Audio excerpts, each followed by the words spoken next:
मेरे सिर में होने वाला दर्द सिर्फ एक सामान्य पीड़ा नहीं है। यह एक दुष्ट आत्मा है जो मुझ पर लगातार हमला करती है।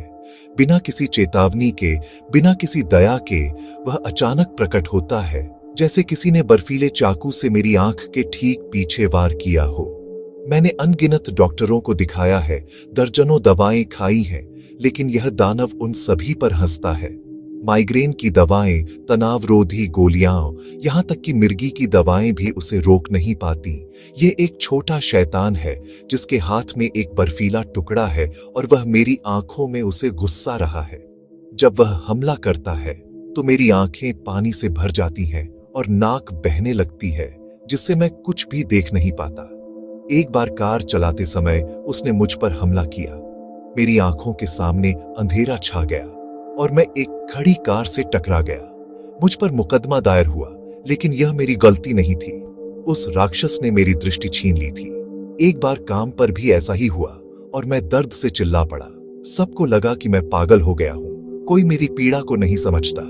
मैं सो नहीं पाता, काम नहीं कर पाता, गाड़ी नहीं चला पाता, बस उस राक्षस के अगले हमले का इंतजार करता रहता हूं।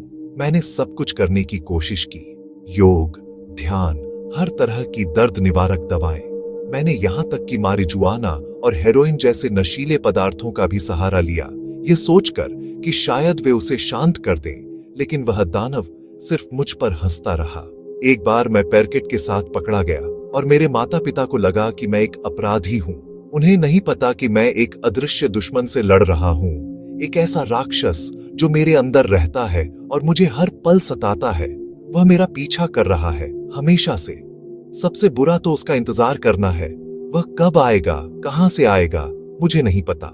यह अनिश्चितता किसी भी शारीरिक दर्द से ज्यादा भयावह है। पूरा दिन मैं बस उसी का इंतजार करता रहता हूं।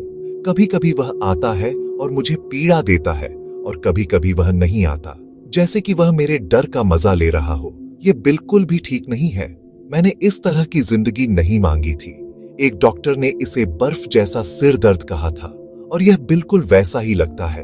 एक दानव जो बर्फीले चाकू से मुझ पर वार करता है। मुझे उससे नफरत है। मैंने सोचा कि मैं उस पर पलटवार कर सकता हूं। मैं बिना लड़े हार नहीं मानना चाहता था, तुम जानते हो। इसलिए मैंने अपनी बर्फ उठाई और अपनी आंख को बाहर निकालने की कोशिश की। क्या आप कल्पना कर सकते हैं, अपनी ही आंख को बाहर निकालने की? लेकिन इससे कोई मदद नहीं मिली। यह सब व्यर्थ था।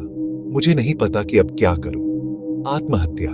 शायद। लेकिन शायद मैं उस दानव को एक नया घर ढूंढकर उससे छुटकारा पा सकता हूं। शायद वह किसी और के पास चला जाए और मैं आजाद हो जाऊं। मुझे अपना जीवन वापस मिल जाए। मुझे पता है कि यह उचित नहीं है, लेकिन यह भी उचित नहीं है कि मैं इस सब से गुजरूं। यह सही नहीं है। शायद अगर कोई और अपनी आंख के माध्यम से बर्फ लेने का अनुभव करे तो वे समझ जाएंगे। शायद राक्षस उनके पास चला जाएगा।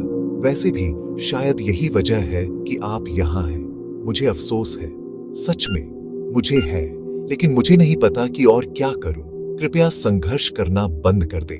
इससे चीजें और भी बदतर हो रही हैं।